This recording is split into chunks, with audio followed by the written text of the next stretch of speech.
You know, oftentimes nowadays, remaster simply means HD port, with minimal overall improvements to the game. I can think of only a handful of remasters that were bold enough to challenge this idea. And now we have Crisis Core Reunion, a game that tries to update a PSP title to be on par with Final Fantasy VII Remake. And today we ask, does it achieve these lofty goals? You'll want to hit that subscribe button because today we're reviewing Crisis Core Reunion. Let's start out talking about the visuals for this game. For the most part, this game is surprisingly gorgeous. They have somehow managed to make this PSP game look like a part of Final Fantasy VII Remake, which is a hugely impressive task. It has been confirmed that this game is still running on the original game's code. However, everything has been ported into Unreal Engine 4 and puts Final Fantasy VII Remake's assets to good work, giving a genuine sense of continuity between the two games. It also lets you see some environments that will probably be in Final Fantasy VII Rebirth slightly ahead of time, raising the anticipation for that game as well. While this game could pass for a remake, it is indeed still a remaster. This shows up in a number of ways that we'll be touching on throughout the course of this review. But when it comes to the visuals, it's worth noting that most of the animations outside of the ones used in battle are still the PSP animations. The original game used stylized graphics, almost akin to a Kingdom Hearts game. It was a pretty cool visual style at the time, but the problem is that mapping those animations onto very realistic 3D models, particularly with the face animations, can sometimes result in some oddities, or some extremely exaggerated anime-like poses on very realistic models. Let me stress clearly that this is by no means a deal breaker whatsoever. However, you will get a good chuckle at some points in time just because of how ridiculous some of the things on screen look. But what makes this remaster exciting is not just its improved visuals, it's the quality of life improvements. Dude, Zack has a dash button now, a small but significant improvement. This allows you to zip around the environment much faster, and because there's no cooldown on this, there's basically no reason to ever let up on the R2 button. The lock-on system and camera have been tremendously improved, and switching between targets is a fairly effortless task. In the original game, you had to scroll through a little menu in the right corner in order to use the commands. Here, they're mapped to shortcuts just like they are in Final Fantasy VII Remake, and it makes for an incredibly improved combat experience. One of my biggest criticisms of the original game was the digital mind wave. This is the slot machine that sits in the top left corner. It constantly goes off during combat, granting the player certain bonuses and even allows them to activate their limit breaks and summons. They have tremendously improved this system in a number of ways. In the original game, this thing would go off whenever it wanted to. When it rolled, it took up the entire screen, and then it forced you to watch a cutscene that was unskippable in the middle of battle. And even if you had seen that cutscene 100 times in a row, you had to watch it again every single time. First of all, you're able to stock these abilities up and use them when you want to. No longer do your rolls take up the entire screen and stop the flow of combat either. And the best part is that the scenes are skippable now, meaning that once you've seen that scene once, you no longer have to see it again. Although it is unfortunate that there isn't a setting that allows you to just turn off repeated scenes. So unfortunately, you yourself will have to keep track of which ones you've seen and which ones you haven't and kind of skip them manually. I still can't say that I'm a huge fan of RNG determining combat. There's definitely times where I felt like I didn't earn the victory, but the DMW just gave me the fight. It's still by no means what I would personally call a great system. However, it's way too baked into the game to remove, and Crisis Core Reunion does everything it possibly can in order to make it as good of an experience as it possibly can be. The improvement of Zack's mobility in combat tremendously improves the game. The visual and sound effects of Zack hitting enemies is incredibly satisfying. It is unfortunate that enemy attack patterns don't seem as touched though as Zack has been. There are plenty of enemies that still feel like PSP game enemies, AI and limited movesets included. However, despite all of this, I still managed to have some fun with combat. combat, something that I cannot say about the original Crisis Core, in which combat was such a massive criticism for me about that game. Combat in this game is pretty good. No, it doesn't reach the heights of Final Fantasy VII Remake, but despite that, I do think most of you will enjoy it regardless. Though one of the biggest changes about Crisis Core Reunion from the original is that the original game wasn't fully voice acted. Many scenes were entirely text-based. That is not the case here, as everything, and I mean everything, is voice acted, down to the smallest scenes. This is massive in what it does for immersion. Now all of a sudden, going around and talking to all the NPCs and getting all the lore feels a lot more fun. The game's also been entirely redubbed with the voice actors of Final Fantasy VII Remake, and I want to be really clear that I really enjoy those voice actors and think that most of their performances here are fantastic, but it was pretty hard for me to adjust to Zack's new voice actor. I do think that eventually he gets there, particularly in the second half of the game, where I think that there is a lot of scenes where he shines a lot more than in the first half. But in the first half, there are some lines that Zack says that literally made me bust out loud laughing. It also doesn't help that Crisis Core kind of needed some tweaks to its dialogue, something that would only be possible if this game were a full remake. The game had some really questionable dialogue at the time, and now with FF7R out, a game that got a lot of its dialogue really on point for its characters, whenever you look back at Crisis Core, it's pretty jarring. In fact, I imagine that a person who just beat FF7R is new to Final Fantasy VII fandom going and playing this game and hearing some of the ridiculous lines that are said in this game, it's going to feel incredibly jarring for them. But again, this game's always been like that, even more so now. But if you're a Crisis Core fan, you already know what you're getting yourself into. What also has been left untouched is the game's side content. While these missions do contain some good rewards, they are ultra repetitive, and it's at this point I should answer the big question, is there any new content in Crisis Core Reunion? Unfortunately, there is no new content in this game. This is a faithful remaster to the original Crisis Core storyline, which will be important for Final Fantasy VII Rebirth. Now, Crisis Core was never really a long game. I think I remember it being about 20 hours on PSP. However, due to all of the quality of life improvements that tremendously speed up progress in this game, you can complete the main story in just 10 hours. Now, if you do all the side content in this game, you can probably get 20-30 hours or more. But if you're mainly just gunning for this story with a couple of side missions, 10 hours is about how long it'll take you to complete. That's not a bad thing for me, as I tend to like shorter games. And I only put that out there as a warning for people who are brand new to this game expecting some really long JRPG. This game is not that. Also, I played this game on PC, and surprisingly, the PC port is not bad. It does not have the same stuttering issue that Final Fantasy VII Remake had on PC, thank God. And you can play it at up to 120 frames per second at 4K, provided that you have the rig in order to play it. The graphics options in this game are also about as bare bones as FF7R's, though honestly the game looks and runs great out of the box, so it's hard to be too critical of it. If you're a PC player wondering if you should pick this game up for PC, my answer is a confident yes. Aside from redone summon animations, the game still uses the original's FMVs. These have been AI upscaled. These are rendered for the PSP's original 480 by 272 screen, and so when it comes to upscaling these to 1080p, the AI is only able to do so much. They don't look particularly crisp,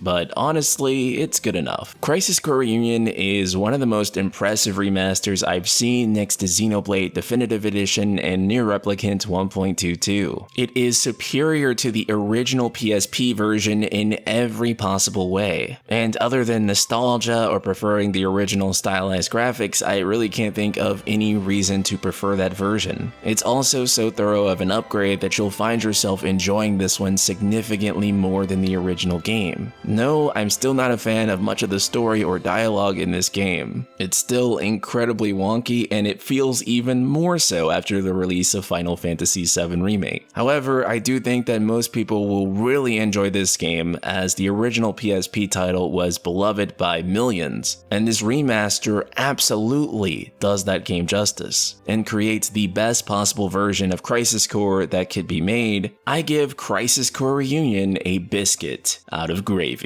Shout out to patron Summer Rain and the rest of the Ultima community.